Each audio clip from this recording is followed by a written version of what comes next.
तो फ्रेंड, जय हिंद। आज हम बात करेंगे यूपी स्कॉलरशिप 2023-24 को लेकर के। इस वीडियो में बात करेंगे कि जो आपको स्कॉलरशिप का फॉर्म अप्लाई करना है, चाहे आपको रजिस्ट्रेशन करना हो या फिर फ्रेश फॉर्म फिल करना हो या रिन्यूअल करना हो, इसमें आप स्टूडेंट्स को क्या क्या करना है, किस चीज़ को कौन कौन सी आपको गलतियां नहीं करनी है, कौन कौन से स्टेप आपको फॉलो करने हैं, आपके रजिस्ट्रेशन कब से स्टार्ट होंगे या फ्रेश वाला कब से स्टार्ट होगा, रिन्यूअल वाला कब से स्टार्ट होगा। देखिए, इन चीज़ों को आपको जानना बहुत ज़्यादा इम्पॉर्टेंट है, क्योंकि आपको एक बात ये पता होगी, जो पिछले 1-2 महीने से जुड़े हुए हैं हमारे साथ या फिर पिछले 1 साल से जो मेरे साथ इस चैनल पर जुड़े हुए हैं, उनको बहुत अच्छे से पता होगा कि क्या समस्या आ जाती है अगर आप गलती करते हैं तो आपको बहुत ज़्यादा प्रॉब्लम झेलनी पड़ जाती है। ठीक है स्टूडेंट, तो इसीलिए आप लोग ये गलती ना करें जिससे कि आपका स्कॉलरशिप आने में कोई प्रॉब्लम ना हो। उससे पहले स्टूडेंट मैं आपको बताऊं कि अगर आप इस चैनल पर नए हैं तो चैनल को सब्सक्राइब कर दीजिए, वीडियो को लाइक एंड शेयर कर दीजिए, जिससे आने वाली हर वीडियो आपको टाइमली मिलती रहे। बाकी मैं इस वीडियो में जितने इंस्ट्रक्शन बताऊँगा सारा कुछ आपको फॉलो करना है। अगर आप हमारे टेलीग्राम चैनल से ज्वाइन होना चाहते हैं तो लिंक आपको डिस्क्रिप्शन बॉक्स में मिल जाएगा डियर स्टूडेंट, वहाँ से ज्वाइन कर लीजिएगा। चलिए वीडियो को स्टार्ट करते हैं। सबसे पहले मैं बात बताऊंगा कि छात्र को करना क्या क्या है, जिससे क्या हो कि उनकी स्कॉलरशिप आने में कोई प्रॉब्लम ना हो। देखिए, फर्स्ट पॉइंट जो है उसमें लिखा है कि छात्र हेतु आवेदन। देखिए, सारा पॉइंट आपको ध्यान से समझ लेना है, क्योंकि खुद से जब पढ़ेंगे तो आप समझ नहीं पाएंगे, और बाकी अगर आप खुद से पढ़ना चाहते हैं तो पॉज करके पढ़ सकते हैं, बट आपको सारा चीज़ एकदम अच्छे से समझ लेना है जिससे आपको कोई दिक्कत ना हो। फर्स्ट पॉइंट क्या है कि छात्र हेतु ऑनलाइन आवेदन पत्र भरने से पूर्व अपने शैक्षिक योग्यता के अंक पत्र, प्रमाण पत्र, जाति, आय, निवास प्रमाण पत्र, पाठ्यक्रम के अनिवार्य वार्षिक नॉन रिफंडेबल शुल्क रसीद, वर्तमान विश्वविद्यालय बोर्ड का पंजीकरण क्रमांक। यानी पंजीकरण क्रमांक क्या होता है पता है? जो आपका इनरोलमेंट नंबर होता है वो आपको कॉलेज से मिल जाता है, तो ये हो गया आपका पंजीकरण क्रमांक। आधार नंबर, अपना पासपोर्ट साइज फोटो आदि अभिलेख होना आवश्यक है। यानी जब आप अपने स्कूल में फॉर्म को फिल करना चाहें तो जितना डॉक्यूमेंट पहले लिखा है कि आपका अंक प्रमाण पत्र हो, जाति प्रमाण पत्र, आय प्रमाण पत्र, निवास प्रमाण पत्र, और उसके बाद में पाठ्यक्रम की अनिवार्य वार्षिक नॉन रिफंडेबल शुल्क, वर्तमान विश्वविद्यालय का बोर्ड का पंजीकरण क्रमांक, आधार नंबर, अपना पासपोर्ट साइज फोटो। देखिए, जो आपका इनकम सर्टिफिकेट यानी आय प्रमाण पत्र होगा वो आपका 3 साल से पुराना नहीं होना चाहिए, अन्यथा की स्थिति में प्रॉब्लम आ जाएगी। आपका फॉर्म जो फिल करेंगे तो बाद में रिजेक्ट कर दिया जाएगा। जो रिन्यूअल करेंगे, रिन्यूअल वाले में पहले आय प्रमाण पत्र और जाति प्रमाण पत्र चेंज नहीं होता है, तो आप कुछ नहीं करेंगे, आप वैसे उसे पड़ा रहने देंगे। आपको नए इनकम सर्टिफिकेट की ज़रूरत नहीं है। बात करें दूसरे पॉइंट की, तो इसमें लिखा है हाई स्कूल अंक पत्र एवं प्रमाण पत्र में अंकित नाम, पिता का नाम, लिंग, जन्म तिथि का उसी आधार कार्ड में भी अंकन होना चाहिए। जो आपका आधार कार्ड है उसकी सेम डिटेल आपके हाई स्कूल के मार्कशीट में जो डिटेल है वही सेम आपके आधार में होना चाहिए। आधार नंबर का जनसांख्यिकी प्रमाणिकी, आधार नंबर, नाम, जन्म तिथि का मिलान, आधार लिंक, मोबाइल नंबर पर प्राप्त OTP को अंकित करने के बाद ही प्राप्त आवेदन पत्र को ऑनलाइन टेम्पररी लॉक कर सकेगा। यानी आपका जो आधार कार्ड है उसमें मोबाइल नंबर लिंक होना अनिवार्य है, क्योंकि जब तक उस पर OTP नहीं जाएगी, आप OTP स्कॉलरशिप फॉर्म फिल करते समय नहीं डालेंगे उसमें, तब तक आपको क्या है कि आपका जो फॉर्म है वो आगे के लिए नहीं भेजा जाएगा।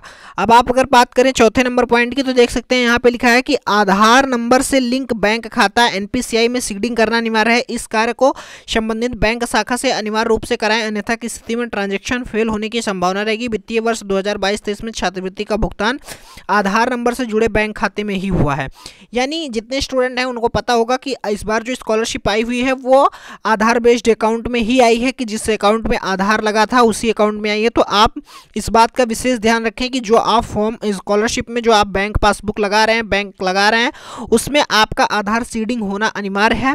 आप जा करके ये काम बैंक से करवा लीजिए। देखिए, आप अपना आधार कार्ड में मोबाइल नंबर लिंक करवा लीजिए, बैंक में जा करके अपना आधार सीडिंग करवा लीजिए। ये 2 काम आप करवा लीजिए, जिससे आने वाले टाइम में आपको प्रॉब्लम ना हो। नेक्स्ट की बात करें, अपना आधार कार्ड लिंक बैंक खाते में हो गया। उसके बाद लिखिए इसमें जो नीचे लिखा है कि आधार, यहाँ पे आधार लिंक बचत बैंक खाते में को भली भांति जांच लें, बिना आधार सीडिंग खाता संख्या भरने पर पीएफएमएस के माध्यम से छात्र आवेदन रिजेक्ट हो जाएगा। यानी कि अगर आपका जो आधार है वो अगर जो बैंक है, बैंक से आपका आधार नहीं लिंक होगा तो आपका जो फॉर्म होता है वो रिजेक्ट कर दिया जाएगा। रिजेक्ट होने का रीज़न जो होता है वो UID is neighbour enable, UID disabled करके आपका फॉर्म रिजेक्ट कर दिया जाता है, जिसको वेरीफाई होने में काफ़ी टाइम लग जाता है और आने वाले टाइम में आपको प्रॉब्लम भी देखने को मिल जाती है।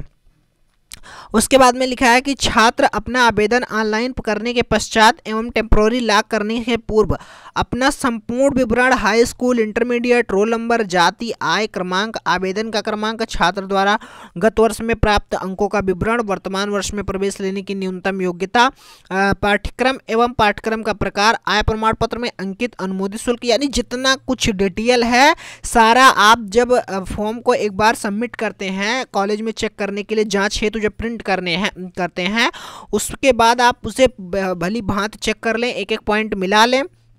उसके बाद में खुद चेक करने के बाद में एक बार आपके कॉलेज में स्कॉलरशिप डिपार्टमेंट जो होता है वहाँ पे ले जा करके उसे चेक करवा लीजिए, जिससे क्या हो कि प्रॉब्लम ना हो, ठीक है, स्कॉलरशिप आने में आपके। उसके बाद में नेक्स्ट की बात करें तो सभी छात्र अपना आवेदन पत्र स्वयं भरें। ऑनलाइन आवेदन पत्र के लिए पासवर्ड एवं स्वयं सृजित करें। छात्र यदि साइबर कैफे संस्था से आवेदन कर रहे हैं तो अपने सामने ही सभी प्रविष्टियों को आवेदन पत्र में भरवाएं एवं जांच का प्रिंट लेकर स्वयं समस्त प्रविष्टियों की जांच कर लें, और तथा यदि कोई त्रुटि है तो उसको सुधार करने के उपरांत ही आवेदन पत्र को ऑनलाइन सबमिट करें। देखिए क्या है कि अगर आप अपना फॉर्म फिल कर रहे हैं तो जो आपका पासवर्ड में बनाना होता है वो पासवर्ड आप खुद से बनाएं, और कोशिश करें कि आपको मैं सारी डिटेल बता दूंगा कि आपको स्कॉलरशिप फॉर्म फिल कैसे करना है, खुद से फिल करें, जिससे क्या हो कि प्रॉब्लम ना हो। बाकी अगर आप साइबर कैफ़े से फॉर्म फिल करवा रहे हैं या आपके कॉलेज में फिल हो रहा है तो आप वहाँ पे जा करके सारी डिटेल आप चेक कर लीजिए, खुद से आप देख लीजिए कि सारी जो डिटेल फिल की गई है वो सही है कि नहीं सही है, ठीक है। अगर सही है तो अब तभी आप लॉक करवाइए, अन्यथा की स्थिति में आप उसे सही करवा लीजिए, क्योंकि ये आपकी स्वयं की जिम्मेदारी है कि कोई प्रॉब्लम ना हो, ठीक है। उसके बाद देखिए लिखा है आवेदन पत्र सबमिट करने के उपरांत 3 दिन बाद संस्था हेतु फाइनल प्रिंट ले सकेंगे।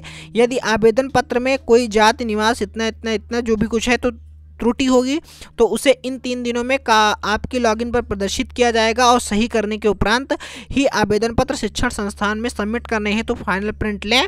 संस्थान के आवेदन पत्र जमा करने की पावती अवश्य लें। देखिए क्या है कि आप अगर फॉर्म को फिल कर रहे हैं तो आपका जो फाइनल प्रिंट होता है वो 3 दिन बाद ही निकलता है। तो जब आपका फाइनल प्रिंट निकल जाए तब तक के लिए आप क्या करिए कि अगर आप में कोई गलती है तो 3 दिन का ऑप्शन होता है आपके पास फाइनल प्रिंट निकालने का, तो उस 3 दिन के अंदर अगर आपको पता चल जाता है कि आप में कोई गलती है तो आप उसे सुधार कर लीजिए, और सुधार करके उसके बाद में उसे सही कर लीजिए। सही करने के बाद जब आप प्रिंट करेंगे तब ले जा करके आपको कॉलेज में सबमिट करना होगा, और कॉलेज में सबमिट करना अनिवार्य है, क्योंकि जब तक आपका फॉर्म कॉलेज से वेरीफाई नहीं किया जाएगा तब तक स्कॉलरशिप नहीं आएगी। नेक्स्ट है अनिवार्य वार्षिक शुल्क यानी नॉन रिफंडेबल फीस के कॉलम में शिक्षण संस्थान से जानकारी करने के बाद ही वास्तविक फीस की धनराशि अंकित करें। यानी जब आप स्कॉलरशिप फॉर्म फिल करने लगे तो जो नॉन रिफंडेबल शुल्क वाला ऑप्शन होता है, फीस वाला ऑप्शन होता है, वहाँ पे आप कॉलेज से पता कर लें कि कितनी फ़ीस डालनी है, तभी आपको फीस को फिल करना है। अन्यथा की स्थिति में कॉलेज वाले फॉर्म को आपके वेरीफाई नहीं करेंगे, और जब वेरीफाई नहीं करेंगे तो आपकी स्कॉलरशिप नहीं आएगी। बहुत सारी चीज़ें हैं, देखिए यहाँ पे लिखा है कि छात्र प्रथम वर्ष में धनराशि न मिलने पर पूर्व आवेदन पत्र का अगली कक्षा में नवीनीकरण ही करें, ना कि नवीन आवेदन पत्र भरें। छात्रों को नवीनीकरण हेतु आवेदन पत्र की कुछ अनिवार्य प्रविष्टियों को ही भरना है, जिसमें विगत वर्ष के पूर्णांक, प्राप्तांक, वर्तमान विश्वविद्यालय, उसके बाद में बोर्ड का अपना पंजीकरण क्रमांक, नवीनीकरण हेतु पात्र छात्र आवेदन पत्र में विगत कक्षा में पूर्व। देखिए क्या है कि आप जब फॉर्म में मान लीजिए कि आपको फर्स्ट ईयर में आपने स्कॉलरशिप का फॉर्म फिल किया और आपकी फर्स्ट ईयर में स्कॉलरशिप नहीं आई, तो आपको जो सेकेंड ईयर में है वो आपको फॉर्म फिल करते समय ये चीज़ देखना है कि आप वो गलती ना करें कि आप नवीन फॉर्म ना भरें, यानी आप फ्रेश ना भरें, आपको रिन्यूअल ही करना है। रिन्यूअल में कुछ चीज़ें यहाँ पे जितनी मेंशन है इन्हीं में से आपको वहाँ पे सही करना है और बाकी आपको सही कुछ नहीं करना है, जिससे कि अगर आप रिन्यूअल ही भरें, क्योंकि अगर आप फ्रेश भरेंगे तो फ्रेश भर नहीं जाएगा तो आपको परेशानी होगी, तो आपको रिन्यूअल ही भरना है अगर आपका फॉर्म फर्स्ट ईयर में फिल किया था तब। उसके बाद में लिखा है सभी निजी संस्था संचार स्वतः वित्तपोषी ही रहेगा, शासकीय गवर्नमेंट और शासकीय सहायता एडेड संस्थान में पाठ्यक्रम के प्रकार रेगुलर स्वावित्तपोषी व उसके वर्ष का अंकन सही सही ध्यानपूर्वक भरें। यानी ये चीज़ें आपको देख लेनी है कि आपका कॉलेज गवर्नमेंट है या एडेड है या प्राइवेट है और आप रेगुलर स्टूडेंट हैं कि सेल्फ फाइनेंशियल स्टूडेंट है, ठीक है। तो ये चीज़ें आपको देख करके उसके बाद में सही से भर लेनी है। कुछ गलतियाँ हैं जो आपको नहीं करना है। देखिए जैसे कि एक गलती ये है कि इसमें से आपको ये गलतियां नहीं करनी है। यहाँ पे एक सेकंड ईयर स्टूडेंट, एक सेकंड रुक जाइए। देखिए आपको यहाँ पे कुछ चीज़ें ये दी हैं कि ईमेल आईडी और अपना मोबाइल नंबर ही देख लें। देखिए एक चीज़ और है कि आप जब इस बार स्कॉलरशिप फॉर्म फिल करने लगेंगे तो जो एक बार अगर किसी के रजिस्ट्रेशन में या फिर स्कॉलरशिप फॉर्म फिल करते समय कोई फ़ोन नंबर मोबाइल नंबर लग गया है तो आप उसे दोबारा से नहीं लगाएंगे। और स्कॉलरशिप की साइट दी है कि साइट पर जा करके आपको फॉर्म फिल करना है। उसके बाद नवीनीकरण के छात्र अपने आवेदन पत्र में पास प्रमोटेड विथ मार्क के साथ अपने सही प्राप्तांक ही भरें। परिणाम ना घोषित होने पर रिजल्ट नॉट डिक्लेयर्ड का जो ऑप्शन आता है उसे आप फिल कर देंगे वहाँ पे। उसके बाद जो आपका रिजल्ट डिक्लेयर्ड होगा तो उस आपको क्या करना है कि करेक्शन करते समय आपको वहाँ पे सही कर लेना है। बाकी कुछ चीज़ें हैं जो गलतियाँ आपको नहीं करनी है। देखिए ये चीज़ें हैं, आप इसे पॉज करके पढ़ लीजिएगा। जैसे कि आप फेल हैं तो आप स्कॉलरशिप फॉर्म नहीं फिल कर सकते हैं, आपको अपना पासवर्ड सही बनाना है। आवेदन पत्र भरने की अंतिम तिथि का इंतजार न करें कि लास्ट डेट कब है, तो हम लास्ट डेट पर भरेंगे। जब आपका स्कॉलरशिप फॉर्म भरने के टाइम हो जाए तो आप भर दीजिए, सारे डॉक्यूमेंट आपके पास हो जाएं। इसीलिए पहले से आपको इन्फॉर्म कर दिया जा रहा है कि जितने भी डॉक्यूमेंट लगने हैं सारा यहाँ पे बता दिया गया कि कौन कौन से डॉक्यूमेंट आपको लगेंगे। तो आप इन चीज़ों को आप व्यवस्थित कर लीजिए। जब भी स्कॉलरशिप का पोर्टल ओपन होगा मैं आपको इन्फॉर्म कर दूंगा। एक वीडियो जल्दी आपको मिल जाएगी जिसमें पता चल जाएगा कि कब से कब तक आपका पोर्टल ओपन होगा। Okay student, thank you for watching this video में बने रहने के लिए धन्यवाद। आशा करते हैं कि ये वीडियो आपके लिए इन्फॉर्मेटिव रही होगी। Okay student, thank you.